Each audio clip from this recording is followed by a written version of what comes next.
everyone, and welcome to Lurking for Legends, a live video cast where we talk with people from all walks of the publishing industry. I'm Christy Stratus, historical fantasy and historical suspense author, and my awesome co-hosts are epic fantasy author Richard H. Stevens and science fiction author Santa Claus, otherwise known as David M. Kelly. We didn't know he was both, but we now know. So Lurking for Legends is an interactive broadcast, and we encourage viewers to chime in with questions for our guests or comment on what you hear in the show. So tonight, our guest is running a little bit late, so we're hoping that she will show up in a little while. But in the meantime, while we wait for her, we're just going to do what we do every time and talk about what's going on with us for now. So you guys are looking great. This is hilarious because right before the show, I was like, oh, guys, I'm going to wear a Christmas sweater. I don't know if you guys want to do anything. And I have been way outshone. You guys look fantastic. Aw. I love it. You're my friend. Is that Hillary? Yep. Oh, my goodness. I That's just awesome. love it. I don't have a Santa. chocolate Santa. I don't even know if we need to ask what Santa's up to because he needs to buy his presents and stuff. I think he's been at David's house. He's been at David's. I think Dave is Santa. My God. Yep. Like I originally years ago, My I thought it was secret Tim Allen who's identity. Santa. And then I realized it's not Tim Allen who's Santa. It's actually David M. Kelly is the real Santa Claus. That mustache is out of control. Yeah, exactly. Yeah. You're missing something here. Yeah, I mean you have enough hair, but you could use more down here. Well, So what has Santa/David been up to? well, today I actually have some news. Ooh. I know that's not usually the case for me, but today I actually have some really, really fantastic news, and that is that Christmas is coming. No, sorry. No, yesterday I finished the second draft of the third Logan Two Feathers book. So it's all done, and Awesome. I've been handed off to my first reader, and she's going through it, and she's already saying, ugh. Anyway. What's happening? Hillary. I'm sure she's gonna love it. I'm going to get into trouble for that now, you know. You are, yes. But she can't give Santa heck because then she'll get a lump of coal. Well, not online. That'd be funny if you saw a great big hook just come onto the screen and Monty Python style. Oh my goodness. Well, that's fantastic. Congratulations. You've been working on that for a little bit. That's awesome. Yeah, I'm really happy that I've got that done. I hate editing. That's your least favorite part. What about yourself, Richard? What news have you got? I just finished my last two shows of this year. We actually rented mall space, so I actually had a 937 square foot storefront, and we didn't have enough stuff to fill it, so we just kind of brought our tables close to the front door. But it went very well on the Saturday, and then I did a little event on Sunday at this local Portuguese club, and it wasn't as good, but we still got some more books in people's hands. So, but it's a big relief to not have to do as much as I really enjoy doing them. It's time to have a few weekends off. And that being said, of course, we're going to be hosting Christmas at our place on the 24th and the 25th, two different sides of the family. So we're not getting a weekend off next weekend. And then we jump into the Happy New Year weekend. So I think we're going to have to wait into the new year before we actually get a weekend off. But like a real weekend off. Yeah, it's going to be nice. We can actually sit back and relax and not have to hook the trailer up and get out to the events real early in the morning and slug books and tables and everything else and set up and stress over, your sites and everything else. And as much as I love doing them, it's going to be nice not to do them for a little bit. But I've also been doing a little bit more on When Legends Rise. So I'm actually getting some writing time in now, which is nice. Oh, good. It's not going as quickly as I want it to, but it's going quicker than it was. So that's a positive thing. Well, you have to plan. It's going to be 200,000 words, so it's going to take. It's funny you say that. I honestly don't know how long it's going to be, but they seem to be getting longer and longer as the thing goes. The last one was 669 pages, so if this one tops that, it'll be close to 200,000 words for sure. So anyway, how about you, Christine? What's up with you? Well, let's see. This week, on yesterday, episode 22 of Corrupted Magic went up on Kindle Vella, and Yay! and it was up Ho, on Friday ho, ho. on Patreon. So in this one, Santa's been in the eggnog. yeah. Oh my goodness. I loved the Christmas intro music, by the way. That was a surprise to me too. I was very excited. So in this episode called The Missing Piece, the remaining members of Dark X tried to break into Grimoire Assassin's house and rescue Gertrude, but it goes sideways really, really fast. So it's another really exciting episode. I hope you guys enjoy it. And if you're looking for something Christmassy, A Very Grimoire Christmas just went up on Sunday on my Patreon, and its author notes are separate. There's a whole bunch of them as well. So lots to read, lots to enjoy. That one is just lighthearted. It's a lot of fun. It's warm. It still has fantasy in it though. And we've got some Victorian traditions, and in the author's notes, you'll find out what really existed and what didn't. So, I was just super excited to be able to write something Christmas. Very cool. So that's my news. Dave, you in the fab Christmas spirit award. I don't know which dresses a Christmas tree is a pretty good second place, I think. I love it. I love these flashing lights. They're fantastic. I'm the present under the tree. Santa delivers you. Oh my goodness. I'll never get him down a chimney. These Christmas tree antlers they're fantastic. These are new. So if anyone's coming on late, we were waiting for Christine Milkovic to sign in. Apparently she's having trouble trying to access StreamYard, so I've resent her the link through email, and I haven't heard anything back from her yet. So we'll just kind of fill in some time and just talk about whatever. If anyone has any questions about writing or about us, please feel free to ask them. And if you want to chime in with your Christmas plans, let us know about those too. And welcome, Anita. I saw you're on there as well, out east. I was just talking the day before we went on air. He's got a lot of snow up there. We have kind of a skiff of snow here, but it's stuck to the ground and it won't disappear, but it's not very deep. What about you, Christy? I know you're south of us, but you're on the East Coast, so you guys get socked sometimes with more snow than we do in southern Ontario anyway. We've had nothing. We've been so unlucky. It's been years since we really got, maybe once or twice a year we'll get really good snow. But it used to be that we got a ton of snow, and that just doesn't happen anymore. It used to be every winter you're guaranteed a lot of snow, and that's just not happening in New Jersey anymore. So, New York has definitely already gotten it. They are always getting it when we're not getting it. They're stealing our snow all the time. And I'm super jealous because I personally, CJ wants to live where, closer to where I live so that you guys can have less snow. I want to live where you live because I'm so jealous of your snow. I am a snow lover. Well, we'll have to swap places for the winter. It'd be like our winter residence. We'll stay at your place and you stay up here. I would be perfectly happy. I like being snowed in. I like going out in the snow. I like all of it. So you must, I know you're in New Jersey. New Jersey is like on the other side of the river from New York City, is it not? They're right next to you, right below. We're right below. So, it's the weirdest thing. When New York gets snow, we don't always get it. A lot of the time they get it and we don't get it. Yeah. And it's weird because I went to college in Pennsylvania, which is west of here, and used to get a lot more snow there too. And New Jersey's just left out. It just does not get the snow. How far of a drive would it be for you to get to New York? It depends. It depends on when you're going, but it can be a couple hours. Like so you're a bit of a distance away then. Yeah. I'm in Central Jersey, so I'm not right up against it or anything. So that's funny how weather works like that, isn't it? Because when I was in England, I went to university in Manchester and lived in Huddersfield. And to get there, I went on a train across underneath the Pennine Hills. And it's like whatever the weather was in where I lived, it was the exact opposite in Manchester and vice versa. So it's like if it was raining like where I lived, I went to university and it was dry. And if it was dry where I was, it was raining over in Manchester. It was like, it's crazy sort of like thing.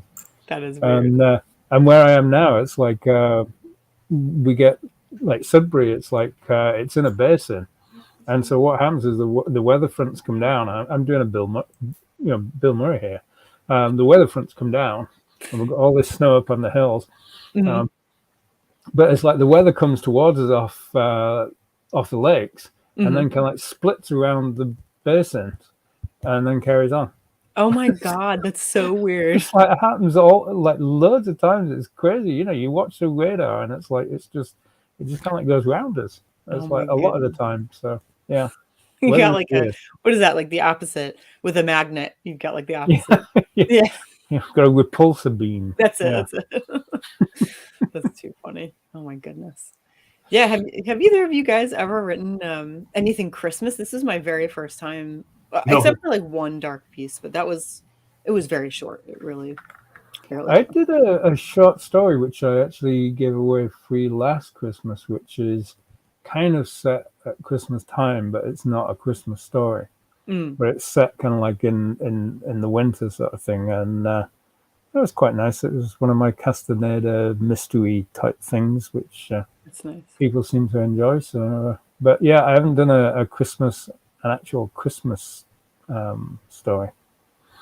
That's pretty cool. Actually, what you're talking about right now, where you're saying there's Christmas kind of like involved in it, but it's not about Christmas. Hmm, I actually like movies like that a lot too.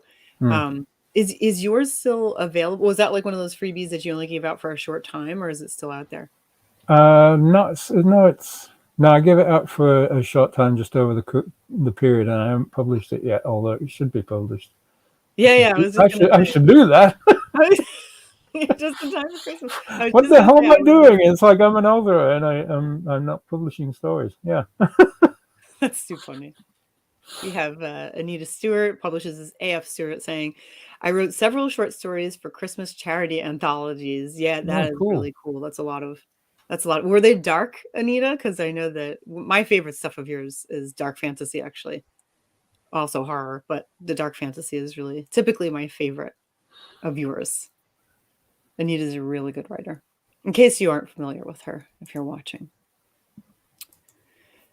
So anyway, yeah, yeah. So as I was saying, like you're saying, is like kind of during the Christmas season. I was just watching a movie last night where I really like these, film noir types of movies, Hmm. and David was just talking about watching a Doris Day movie recently, and I was watching this film noir that has Charles McGraw, if you're familiar with him, and I consider it a Christmas movie only because like it's during Christmas and people are decorating and there's like these Hmm. big trees and they look so different than today too. They're all like spindly, with like the thin rows of branches. Very, very different than what we typically have today. Much more Victorian looking, I guess you could say. So we got sneaky things going on up there. no, our technical director just came flying through, and she's in her nighttime wear now. But apparently, Mickey Mickelson, the publicist, has been in contact with her, trying to get our guest in here. And I'm not sure what trouble she's having, but so Oh, our okay. That's good. Caroline's working behind the scenes to try and get our guest in. I'm not sure Cool. what the problem is. And in case anybody's wondering what that film noir was, it's called Roadblock, in case you're interested in like 40s and 50s noir that happens to take place at Christmas time. Lots of fun. So Anita is saying, some were dark. I asked if they were dark. Some were, but I also wrote some humorous ones. My favorite is the North Pole War between elves and reindeer. That sounds good. That's fun. That's fun. I thought they were Yeah. supposed to be friends. I know. Everything's ruined. Although, if you watch the old Rudolph, it gets pretty dark when they kick poor Rudolph out of the. He leaves, and he looks like he's about to take care of himself, and Sad. runs into a Right? Yeti. Gosh, I'm trying to remember. There's a great question here from CJ Davidson, and I'm going to let you guys read it because I'm going to try and find a J.E. Taylor book that is an excellent paranormal Christmas. I'll be right. Do any of you read over the holidays, or do you take a break, Dave? Well, I sometimes do. It depends what I'm doing. I tend to actually be more, for some reason, in terms of timing, I tend to be doing more editing over the holidays than actual writing. But I don't stop. Yeah, I mean, I get very down if I stop writing. So I just kind of carry on, and no matter what. it's not a good thing when I stop. So I just carry on writing regardless. I agree with you. But I do take it a little bit easy. Obviously, you've got to kind of like take some time for yourself and celebrate the season and all that kind of stuff. But yeah. Yeah, I will. If Caroline has to work, then I will work and I'll write. And if she doesn't, then I won't. So it all depends on what's going on around here. It's it's kind of a break between Christmas and New Year's. So if she's having days off, then I will take days off with her so we can enjoy them together. But if she has to work for her company, then I will sit in the office with her and do my stuff. So mine's hit and miss. Hillary says, I hear you have a special episode coming up in February. Are there any details you can share about that yet, or is it being kept under wraps? Ooh. I'll let Dave handle that one. Dave's spearheading this episode, so I am. Yes, Dave's the mastermind. Christy and I are just. It's looking goes wild. So take from that what you will. Is that all you're going to give us? It's the 100th episode, and it's going to be. We're going to be reading Oscar Wilde, and it will be the importance of being earnest. It's going to be fun. And the cool part about that episode is it is episode number 100. And Christy's one of the earnests. Yes. And I'm going to. Maybe. We haven't decided yet. Do you two have a relationship in this one too? You never know. It looks like we've finally got our guest. Excellent. Let's bring her on and I will introduce her.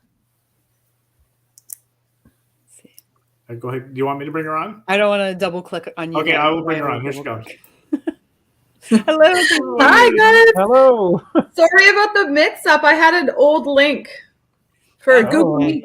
I didn't have this link, and so it was going to a different email. So sorry about that. Oh, no problem. Glad to finally be here. We were just talking about Christmas, and you have such a beautiful, beautiful background. Look at your tree. It's gorgeous. Oh, thank you. I like the costumes you guys have on, too. You're all festive. We were ready. We were definitely ready. That's not a costume for Dave. That's his normal life. Oh, it's November, still kind of kicking around, leftovers. Well, that's his hat, but other than that, yeah. November, yeah. So welcome, Christine. Christine Milkovic Krauss is a children's author, children's nonfiction, I believe, but anyway, children's author, and we're super excited to have you here. So if you could just tell us a little bit about yourself and your writing, that would be great. Hi, I'm Christine, and so about 1.5 years ago, I adopted this cat, Teddy, who's joining us here, and he lost his ears to frostbite in Saskatchewan, and during the fostering process, I decided to adopt him, and he fit in with the family, and because I wasn't helping with the fostering anymore, I still want to give back in a way, and I thought Teddy had such a unique story, and it just needed to be told. So now some of the book sales go to help donations for the rescue organization. Oh, that's awesome. That's so wonderful. She's beautiful. Look at her sitting there. She looks so sweet too. And very, yes. I mean, in the last 1.5 years, she would still feel like she had to fight for everything and swat us and that sort of stuff just to go outside or get some food. But she's calmed down now. She's chilling with the kids, hangs with the family. She's my ultimate lap cat. Oh, that's so sweet. So she inspired you to start writing for children then? Yes, she did. And I've always wanted to write a children's book. I guess I was just waiting for the right inspiration. And the combination of Teddy's stories and the journey that we've gone through for the adoption and the kids' reactions to it. I mean, the stories really just wrote themselves. That's so nice. That's wonderful. We love cats at our house. I have a lap cat she's 17 years old, and we thought we were going to lose her about a couple months ago, and she's rebounded and she's doing very well again. And she's actually the inspiration behind the main dragon in my book. So the main dragon in my books is named after the cat, which is kind of fun. What's the dragon/cat's name? Well, her real name is something different, but for years she always sat on my hutch above my desk looking down at me, and I always called her my little lurker, long before I ever wrote a dragon into my books. And then when you first meet a dragon in my books, the dragon's looking down on the protagonist, and the protagonist is afraid that the dragon's going to eat her. And when she goes to name him a little while later, she can't pronounce his real name, so she remembers her first encounter with him, and she calls him her lurker. So I used to always call our cat my lurker. I said, "Oh, you're up there lurking again, are you?" And so she adopted the cat's nickname. That's amazing. And now we're lurking with legends here. That's right. Well, that's where that came from. Exactly. Yeah. I love it. Yeah. Very clever. Yeah, So, Christine, obviously, you know, I mean, the story is about Teddy, the cat, this cat that you adopted. So, could you tell us? I mean, did you write prior to getting Teddy, or was he the whole catalyst?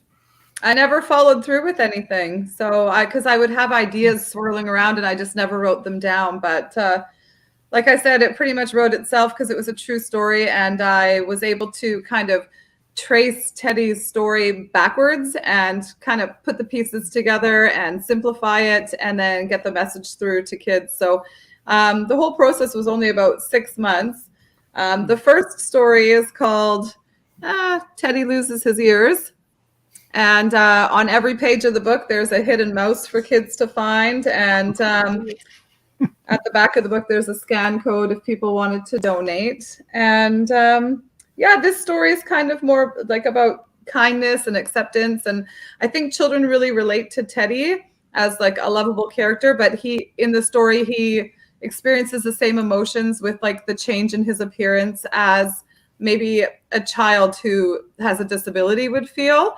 And so a lot of children have related to the story a lot. And then ultimately, you know, the moral of the story is please keep your pets indoors when it snows, because this is 100% preventable injury. No, absolutely. We had a cat that we had to amputate its tail. When we got the cat, we got it from a shelter, but like a home, and it had a crick in its tail. It was a kitten. So we took it to the Humane Society up here in Canada, and they said, you should amputate the tail because there's no feeling beyond that crick in the tail. And they said if it ever gets it stuck, the cat will fight until it rips its tail right off. Oh, and wow. It'll be in bigger trouble at that point. So they suggested we amputate it. So we paid for the amputation. And then Isis was the name of the cat. It had this little stub of a tail. So you couldn't even see it wag really. But yeah, and she was fine without her tail. You know, she was a house cat, so she didn't really need it. But she never knew any difference. She grew up without a tail. And actually she actually got out once, and we couldn't find her for a few days, and then we put up posters saying the cat without a tail, and right away people knew exactly where they'd seen her, so they pointed us to where she was, and we found her in some neighbor's house, you know, way down the block, sitting on the hot tub.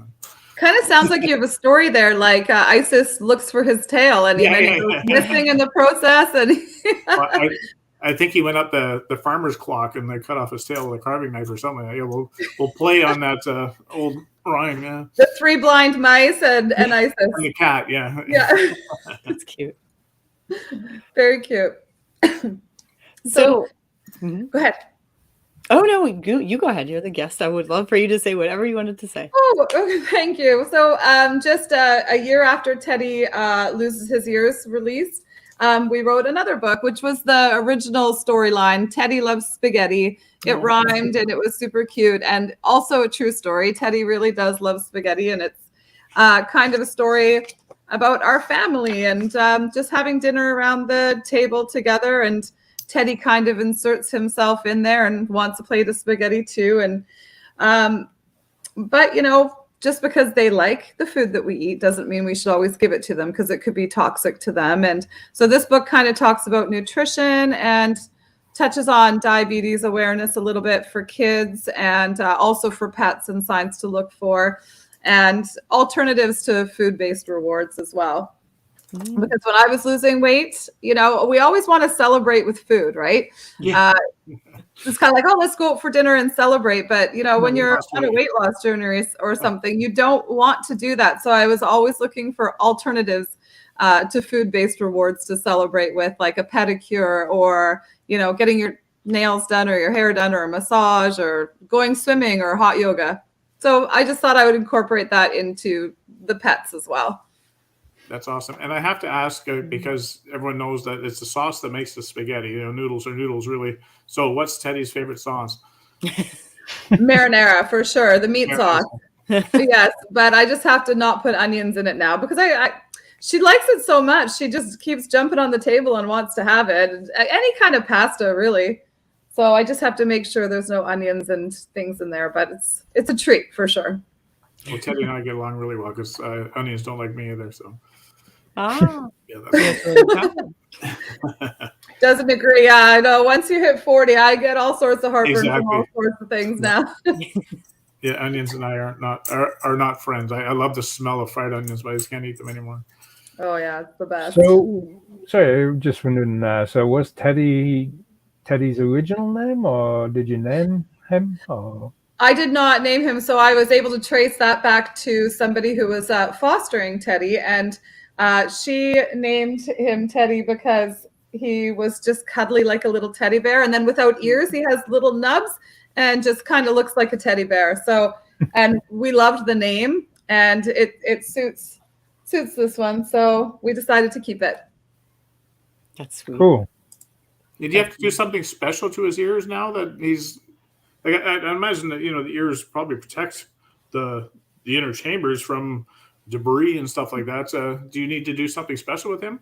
Exactly, yeah. So he's more susceptible to dirt and debris getting in there. So we just have to clean his ears with a little bit of oil and Q-tips every now and then, just to keep him clean. But he's doing all right. He can still hear. He can still call when we call his name and that sort of thing. So it's just a lot of questions people had about him. Right. In the first book, we addressed that because people often see somebody who looks different and they have a lot of questions, but they may not necessarily talk to that person directly. They'll just whisper to their friends. And, that's not the kind of vibe we want to put out there. If you have a question about someone, ask them directly. Hear the story right from them, because everybody has a story. And then when you listen, you really learn about other people instead of whispering theories and talking behind people's backs, which is rude. So, yeah, just trying to teach kids that it's okay to ask those questions. That's great. Yeah. I saw, in your bio that the series touches on self-esteem and disability awareness. And so I wondered if that was something that you already had this interest in, and then Teddy was like, okay, now I know how to get my message across, or was this interest something that came with Teddy? It was an interest that came with Teddy. And plus I have children of my own now, and children are just naturally curious and they ask a lot of questions, and you don't want them to be rude and say things out in public that are judgmental. Just if you have a question for your friends, just ask them, and instead of hearing what other people have to say about them. And I mean, children now are just raised with so much kindness and stuff, and like they've learned so many lessons that we as a society have learned over time. It's just spend more time listening and less time talking. So you mentioned your own children there, Christine, and so I mean, do they help you with writing the Teddy stories? And I mean, how do they feel about mom being an author? Well, they love it. They take the books to school for show and tell, and they're in kindergarten. My son was up there at the front of this class holding the book up, reading it, and then showing the pictures. And I recently went on a field trip with my daughter, and all her friends gathered around, and we're like, is there another book coming out soon? They were so excited. I felt like a major celebrity in the grade 2 class, right? So they love it. And it's just something interesting for them. So my children, did they help write the story? Unintentionally, just because I would say something to them about the cat, and then they would make a statement, and I'm like, that's really good. I'm going to include that in the book. But my daughter has been inspired. So originally I was going to co-write and illustrate the book with my daughter. And she was only 8 years old at the time. She's a great artist though.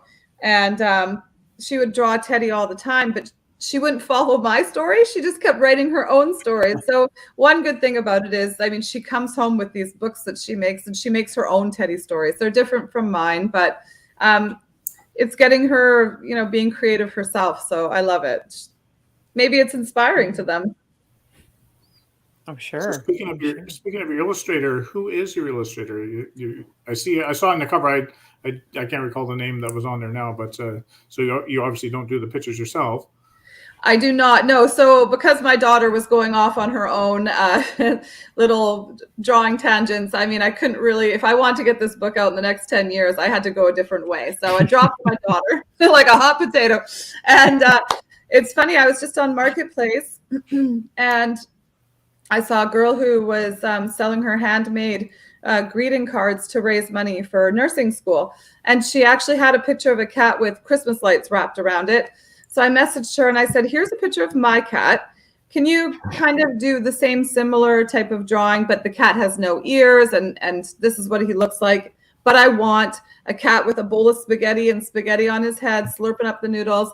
And I'd also like a different drawing with a cat who's kind of mid losing his ears, like they're defrosting, which I think that would be very hard to depict via an illustration, but she completely nailed it. So when I went to go to her house, she's a local girl. So I just paid her like $25 for a little card that she hand painted. And when I picked it up, I was like, I'm thinking about writing a children's book. If I double what you're asking, would you be interested in, doing pages for me? And she was totally on board. And she nails it every time. She's so talented. We collaborate very, very well together. And she literally, I just sent her the stories and she's like, the story jumps off the page. I know exactly what you're thinking and exactly what you want. That is so great. So it was fate that I was to meet her too. Yeah. And then we found out later, once the book published, a lot of people I work with obviously support me and bought the book for their kids or nieces and nephews. And they're like, Sierra Van Ness. They're like, that's kind of an unusual name. We recognize that last name.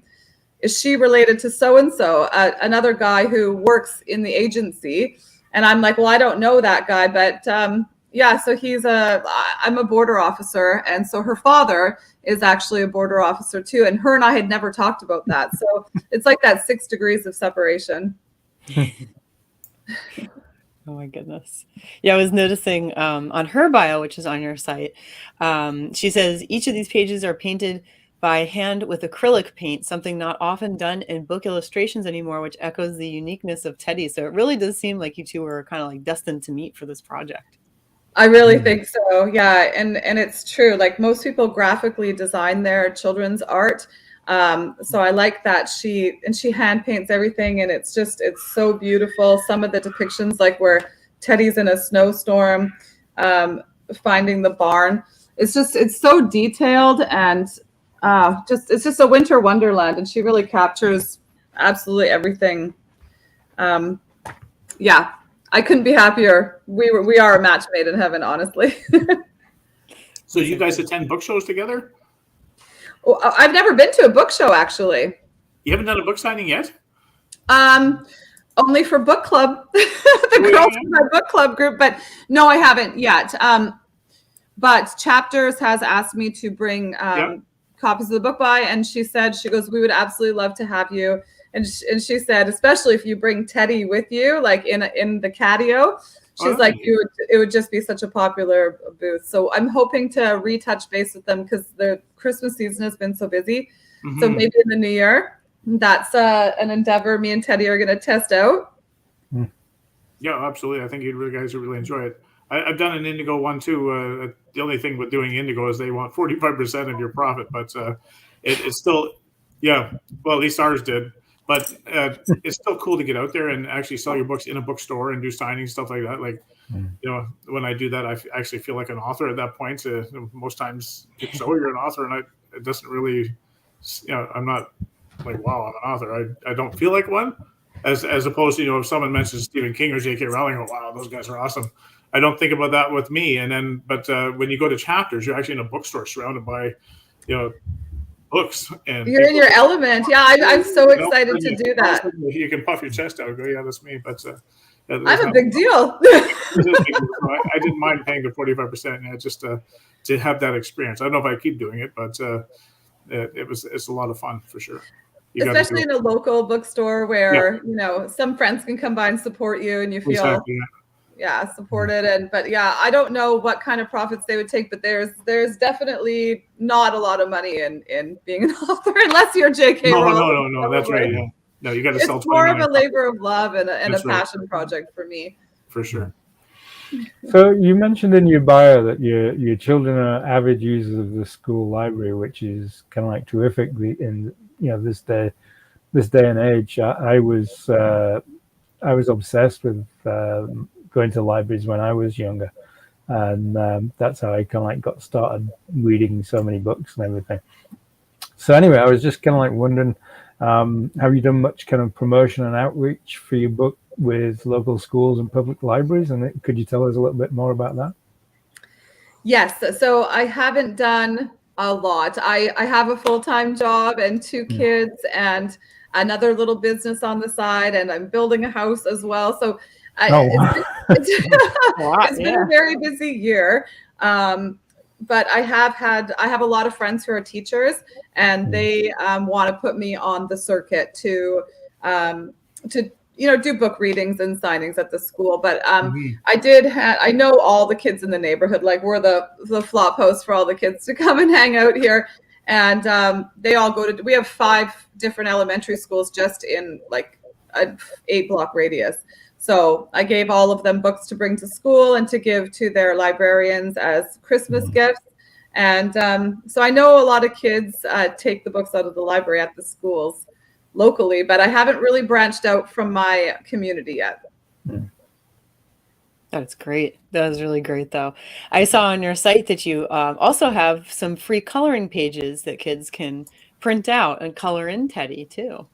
Yeah, they absolutely can. So, I mean, I get little pictures of kids who they hold their Teddy books. Their parents send me pictures on Messenger, and they're holding their Teddy books at night, and they won't go to bed without that story. They really love this cat, especially knowing it's a real cat. So I thought, well, maybe some kids would enjoy those coloring pages. So we just kind of stripped the color off of some of the artwork and put it there so parents can head on over to the website if they have little fans that love to color. Yeah, we just popped that into the chat, and there is very seasonal appropriate. There's one, the first one actually there is Teddy with a little star on his head and little lights all around him, which is super, super cute. So it kind of looks like Richard in a way. Yeah. A little bit cuter than Richard. Yeah. Oh my goodness. It's funny that you mentioned that. I, as an author, you're always banging in social media about my books. Basically you want people to buy your books, and you get a couple people like it. You have your diehard followers that will like anything that you do. It doesn't matter what you say, but it's hard to get any traction. And I post a picture of my cat, Lurker. We post a picture of Lurker, and all of a sudden, the place goes crazy. But we're not selling books; we're selling the cat. So. And that's what I'm trying to do. Like, I'm trying to draw people into like Teddy at home and his lifestyle, because there's Facebook pages, followers for just cat fans, right? I mean, and they've got millions and millions of viewers. So I'm like, okay, there's just a fan base for cats. So for sure there is. So you'll probably get good traction of that. Like, I'm going to have to find myself a real dragon, and then maybe if I keep posting the dragon, they'll follow my dragon and buy my books. Yeah. Well, I know my kids would love that. Yeah, their favorite animal is a dragon. So I got to find one though. They're hard to see. They're hard to find, and they're even harder to catch. In demand. No doubt. So maybe are Dave there... or Santa will deliver you one. What's that? I said maybe Dave/Santa will deliver you one. Oh yeah, I don't think I've been good enough for Dave to do that though. Maybe an egg. Yeah. Dragon's I'm egg. not sure about that either. I'm gonna get a lump of coal, I think. But so Teddy stories in the future. So you've got the Teddy Loves Spaghetti, and you've got his original one. Are there more coming? There are more coming. There's still 2 that have been written and are currently in draft process with the illustrations. Teddy Gets Adopted is going to focus more on maybe how like foster children feel going through changing houses and maybe not really understanding what happened to their family. And I'm relating that to maybe Teddy being in a back alley and the SPCA rescues his family, but he kind of gets left behind probably eating spaghetti out of a garbage can behind an Italian restaurant, right? And then he gets sent around to all these foster homes, and I try to relate his emotions to things and experiences that foster kids might feel, and how he really just wants to be adopted. And then we highlight in that book the rescue organizations that and all of the cat find agencies that kind of brought Teddy to me. So it's going to be like a geographical map of Canada, and then Teddy's journey from Saskatchewan into Alberta and over to BC, so kids can kind of maybe get a sense of the geography of, at least locally. Sure. And yeah, we're going to talk more about the adoption process in that book. And then the following book is called Teddy Visits the Vet. And this book does reveal a very big surprise about Teddy at the end. But for now, the basis of that book is like just children visiting the doctor and the dentist, and relating that to information I found out about Teddy. Like, I thought he was a 3-year-old cat, but they were able to tell by the length of his teeth that he's actually 7 years old. Wow. And then just some discoveries about how afraid she was of the vet and this and that. So I can't really tell too much about that one because it's going to be a big surprise. Yeah, no spoilers. No spoilers, exactly. So is that Teddy's journey through those 3 provinces? Yes. So Teddy was originally found by a cowboy in a barn in Lloydminster, Saskatchewan. So it was like minus 50 degrees weather, and he went out to the barn to feed the horses, and he noticed that their horse trough was totally frozen. So, and he never does this apparently, but he lifted the horse trough out of its where it was placed so he could chip the ice out of it and then refill it with fresh water. And underneath there is where he found this frozen half-dead cat. So that cat was Teddy. Wow. So he's traveled quite a bit. And for anyone who's not familiar with how big Canada is, each one of those provinces that you mentioned is bigger than most countries in the world. So he traveled through 3 of those, and that's quite. So you're obviously in BC, so he's gone through 3 different provinces. So he's well traveled already. That's pretty cool. It's almost like I don't know if you ever saw that. I can't remember the name of the story, but the 3 there's a cat and 2 dogs, and The Incredible Journey. That's it. Yes, I loved that show when the kids were young. We used to watch it. It was my favorite movie as a child, and then they've remade it like 3 times, and my kids love it too. I always cringe when the poor dog gets the porcupine quills in his nose. Like, that's right. Yeah, no, that was my saddest part is when the Siamese cat falls into the river. Yeah. Right, and then you think the cat's dead, but thank goodness it wasn't. Homeward Bound. There we go. There's another one. Yeah. Homeward Bound. Yes. So part of the across Canada journey is like, these are volunteers who go across Canada to, oh God, I like the comments. Oh yes, they are spirit animals. They really choose us. So the volunteers, they go out there on their own time and go to like garbage dumps and round up these stray animals, and they probably go from Manitoba back to BC direct. They only stop to pee and quickly walk the dogs, and oftentimes deliver puppies or kittens en route as well. And that's all they stop for. So it's really tireless, selfless, heartbreaking work that these volunteers are doing. So it's really to raise awareness for those people who are heroes, honestly. Mm-hmm. It's got to be rewarding too, I think, if you can take these animals from these destitute places and actually get them into a nice home like yours, where you actually care for the animal and give it a meaningful life again. And there's hundreds of foster volunteers who, I mean, so that's what I want to promote too, is for people to consider that as an option, because a lot of people can't travel, or they can't have pets for various reasons, or they can't commit to 10, 20 years of their life. But maybe you could commit to 3 weeks, and you could take in a litter of kittens and have such a joyful 3 weeks, and you get to name them all, and then they pay for all the food and the supplies and the vet visits, and then that they're you're giving them a temporary home while they're waiting to be adopted. So it could be so fun for people, especially my kids. Like, they love naming animals, and if you could bring a different animal in all the time, I mean, and they understand that we're not keeping it, it's not forever.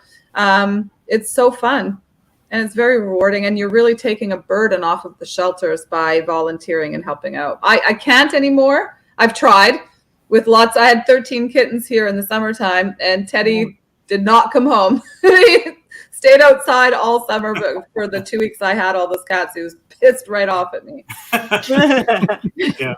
Yeah, we have a cat like that too. But I don't know how you give the cats away afterwards. I think if I had 13 kittens, I would all of a sudden be the owner of 13 kittens. Oh my God, I sit in a room with like a bunch of empty cardboard boxes, and I just film it, and I sit there with my kids, and we just laugh and are entertained for hours. Oh, I bet. But I couldn't give them up. I mean, yes. It is hard, but you know they're going to good homes, and then you just volunteer for more later, so you always get that fun kitten stage. It's true. No, do you think Teddy will be the only topic you write about, or do you see yourself down the line doing any other kind of series or anything that's not related to Teddy? You know, I don't see myself doing anything else. I think it's I got all my eggs riding on this basket right here. It provides me with all the inspiration I need, and I have like 10 stories in my head that I want to get out there just from Teddy alone. So I think I'm going to stick with this genre. Here's a cover of Teddy Loves Spaghetti. It's just adorable. You gotta love it. So does Teddy know he's a celebrity now? Like, is he getting hard to live with now? Is his head getting really big? Or? He's starting to demand like fancy feast food versus just Krispies. Yeah. I had to get him like a flowing water fountain to drink out of. Stagnant water was just not good enough anymore. No. That's right. He's going a highbrow. It's funny because kids do come knocking at the door asking if Teddy can come out to play. I don't know that he knows he's a celebrity, but he knows I love him lots, so that's what really matters. Yeah, he knows he's loved for sure. And that's such a touching story when that cowboy found him. So it was like Teddy was on the cusp of death, and it's almost like he won the Powerball lottery. Next thing you know, his life has changed forever, and obviously for the better. So that's an amazing story. It is an amazing story, and like no matter how down and out we are, or down on our luck, like things can always turn around, and then from rags to riches kind of story here. Hey, right? That's so true. That's great. Really nice. Just so nice. You. Perfect for this time of year too. Very heartwarming. It is. Yes, and the snowy scene is like perfect for Christmas time and stuff as well.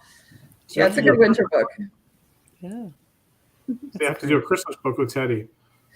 Well, that's the good one of the 10 that's in my head. We had Teddy's first Christmas last year. I had Teddy, the picture that you saw with Teddy with the Christmas lights wrapped around. I had family pajamas made of Teddy's first Christmas.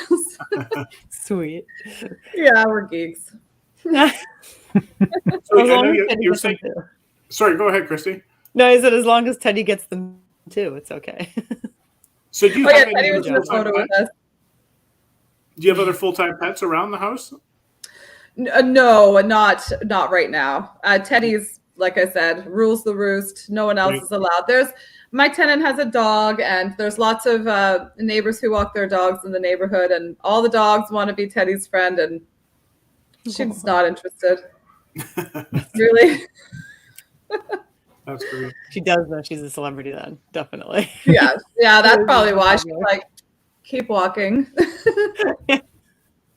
Oh my goodness. So my stepdaughter, she writes children's books as well, and I'm just curious as to where do you publish them through? Like when you get them printed, is a local printer you use, or just Amazon actually? Oh, that's Amazon. Yeah, everything is printed directly through Amazon, and they will. You can order author copies, right? And otherwise, it's print on demand. Right. Okay. Where did she print hers? Oh, we were about an hour south of Toronto, so I'm in a place at Kitchener-Waterloo. So we just order. There's a little print shop in Scarborough, which is on the far east side of Toronto, And if I order a whole bunch of books instead of shipping them, I just drive up and pick them up. So it takes me a couple hours to get through Toronto traffic, but it's a lot cheaper than ordering them on Amazon for sure. Oh, worth it. Oh, absolutely. Even if you had to ship them, it's still a lot cheaper than Amazon. I've had to do some emergency copies on Amazon just because I was running short for a show that I had back to back, and I've got them off Amazon. This is the nice thing about Amazon is that you can get them the next day if you sometimes, which is really cool, but it's so expensive. Like you can probably save my one book. I was saving probably $8-9 a copy. Whoa! Yeah, it was running almost $20 for this. Like the book's over 600 pages, but it was running almost $20 to buy author copies off Amazon, and I could get them on my printer a lot cheaper than that. So even with the shipping, it's worth it. That's the one. Like it's great for customers who are purchasing on Amazon, just like 1 or 2 books for themselves. Yeah. But when you want author copies, your Prime membership doesn't kick in. They make sure they charge you the shipping, and books are not light. Well, the way to get around that is you go into Amazon and you knock the book price down to so you're not making a cent in royalties, and then you go on just as a customer and you order as many books as you want. Your Prime shipping will now kick in. So you're not getting your royalties in 3 months. You're just not getting royalties at all, but you're getting them a lot cheaper, and they will ship them again the next day. You don't have to pay for shipping. And as soon as you put the order in, you go back in Amazon again, and you adjust the price back up to where you want it. Wow. Thank you so much for the amazing tip. Just a little bit of fiddling around, but as soon as you adjust the price originally to 0, like you're making 0 cents, then you have to wait for Amazon to approve it. And they're generally pretty quick. They're done in 3 or 4 hours. And as soon as that email comes in, get in there right away, order your copies, and then just bump the price back up. And, if a couple of people buy your book and you don't make any money, so what? You're saving a lot of money on the copies that you're ordering. That is brilliant. Thank you so much for telling me that, because with the second book, I switched to publishing direct through Amazon. Previously, I was doing an independent publisher, and they made it impossible for me to get any author copies at all. I was paying more for my own book than customers were on Amazon. So I was often ordering it through Amazon. So that's why I changed direction. Wow. Yeah. I'm sure you must have a printer somewhere around where you live, but you can probably get it cheaper even if it's shipped. Probably, yeah. I mean, we have tons of printers around here, so I should just take the file there and see what they can do. This is a great idea. Yeah, they'll give you approved copies and you approve it and away you go. Yeah. Thank you. No worries. Does anyone else have any tips for me? You guys have been at this a lot longer. I'm still really new. Well, and that's the amazing thing about the author community, and that's how this whole show came about. Is when I started cutting my teeth in 2017, I didn't know how to set up my Amazon account through the States because everything's done through the States. And I reached out to the author community, and David Kelly, I had no idea who he was. He reached out and he said, "Give me a call." So I phoned him. And it was, long distance and everything else, and he walked me through the whole process. And all of a sudden, we formed a friendship, and now we do book shows together, and we actually meet up, and our wives get along together. And the author community is such a wonderful thing, especially the indie community. They're just like it's not a competition. We're all here to help each other. We're not selling bread where people buy it every day. We're selling a book, and you might publish a book once a year. So there's no competition there. It's the author community is very helpful. Well, we're all offering something different, right? It's different ideas, and I mean, that's right. We're all have our own unique stories, our own unique journeys, and what works for Dave might not work for Christy and I, or vice versa, but it might. So, we can bounce ideas off each other and play with the ideas and mold them to fit me. Dave's a science fiction author.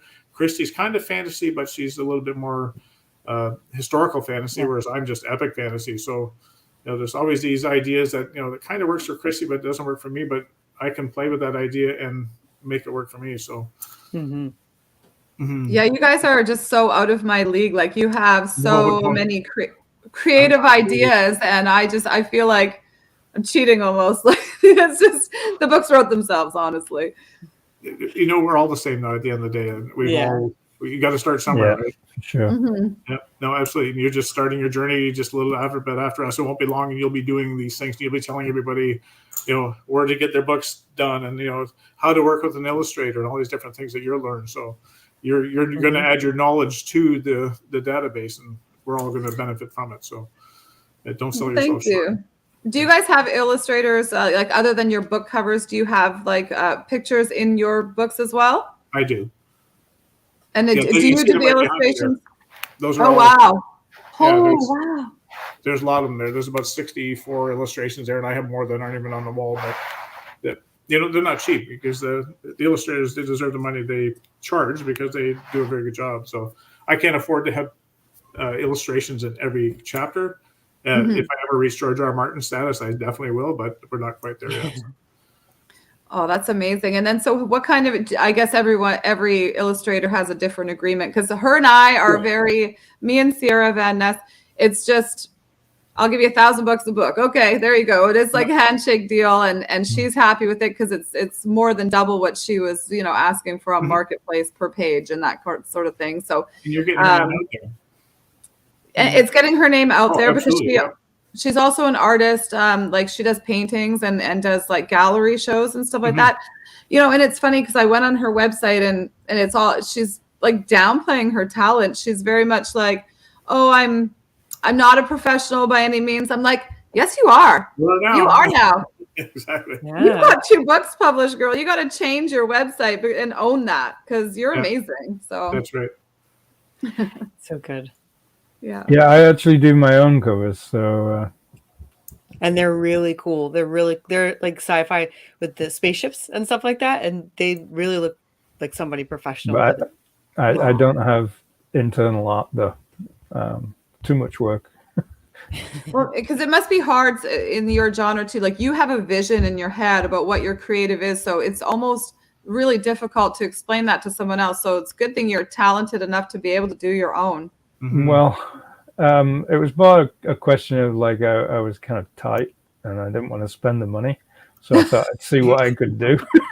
I learned to draw out of necessity. and I kind of like I'd done a little bit of that in the past in different jobs. So it's like I'd kind of picked up a few of the skills, and I thought, well, I'll see if I can pull it off. And I thought I didn't do too bad, so it's like I've carried on, and I've got a lot better since I first started. But yeah, it's like it's time consuming, But at the same Congratulations. But at least they're unique. They're mine, So It's all your vision. Like there's, that's really good. One of them.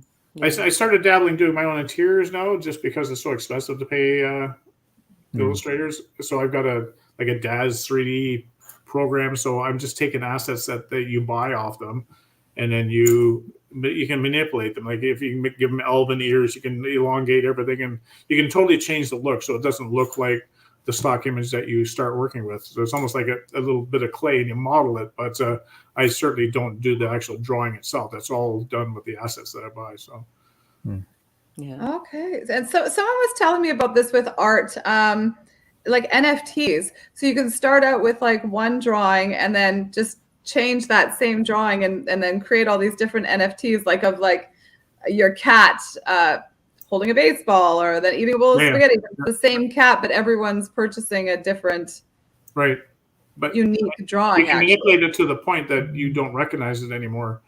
Yeah, so you can totally manipulate it. And you can change like each individual digit on a finger. You can move them around. You get them the graphs. Like it's the advancement in the technology now is amazing. It's hard to keep up. The problem is you need a very powerful machine to manipulate the 3D generator. So it can be very expensive just buying the hardware just to run the software. So. Oh yeah, and you lost me. I had to get my husband to log me into StreamYard just to do this interview. There's no way I would know how to do any of that stuff. That's awesome. Well, on that note, we've gone well beyond what we normally do. We just did that because you had trouble getting in, so we wanted to give you your air time. But before we sign off, first I want to say thank you for joining us. It's really cool. I don't know if we've actually had a children's author on here before. Correct me if I'm wrong. I'm not sure if we have. Yeah, you might be the first. Wow, yay. Thank you. Well, no, thank you. I'm honored. But thank you for persevering and joining us. I imagine what must have been very frustrating for you and, not going out. Oh, so we appreciate you sticking it out and actually getting on the show today. So thank you for joining us today and sharing your story with us. I love the story about the cat. We're cat lovers in this household, so that is close to my heart for sure. But thank you for joining us tonight, and we wish you great success. And your illustrator, like get the illustrator to believe in. Is it a female? Yeah, it's just she. Yes. Yeah, tell her to believe in herself. And that's one of the note in one of my books: that believe in yourself, and the world will follow. And so once she believes that she's professional, the world will too. So absolutely, she's I love published that. now. She's published now with you, so she's a professional, whether she likes it or not. Yeah, and I think she's riding this journey out with me for a while, even though she's already achieved her nursing degree now and is working in her neonatal position and stuff. But she still makes time for me. That's great. No, that's awesome. I think we all have other jobs. We're not quite Stephen King status yet, where we can just depend on the laurels of our writing. But so when's your next book coming out? Well, I adopted Teddy at Easter time 2 years ago, so I'm kind of hoping the Teddy Gets Adopted story will align perfectly with Easter 2023. Cool. Yeah, Thanks. awesome. And where can we find your books other than your website? Amazon. Currently, this has all happened so fast where I changed publishers and purchased my rights back to my book, so everything's just on Amazon right now. But I believe Chapters also has it online, and the book depository, places like that. If teachers wanted to order it for their schools, they could go there. Okay, that's awesome. Yeah, the local libraries have been supporting me too, so they put it on a website for libraries and stuff as well. So it's just finding those connections and figuring out what to do. And this is a big learning curve, and just keep learning. It's quite the journey. But anyway, next week. It's actually we won't be airing next week. We're taking Lurking for Legends off between Christmas and New Year's. We actually did have someone scheduled in there, and they were kind enough to bump their post into the new year for us. I didn't realize that it was between Christmas, and I forgot the block calendar. But our next time will be on January 3rd, and it will be with author Esther Ehrman, and that is all the information I have on Esther. Esther has not given us any other information, so maybe she's a mystery writer. Maybe. I will reach out to Esther over the holidays and see if we can get some more information. So when we actually put the social media post up the week before, we can tell you a bit about Esther. But we hope that everybody has a Merry Christmas and a safe and happy New Year before we see you again. And thank you, Christine, for joining us. Thank you for letting me be your first children's author and your last guest of the season. I'm very honored. That's right. Yeah, you're the first and last. Isn't that awesome? So for Christy, Dave, and myself, we wish everybody a safe and happy holiday season. Until we meet again, take good care. Merry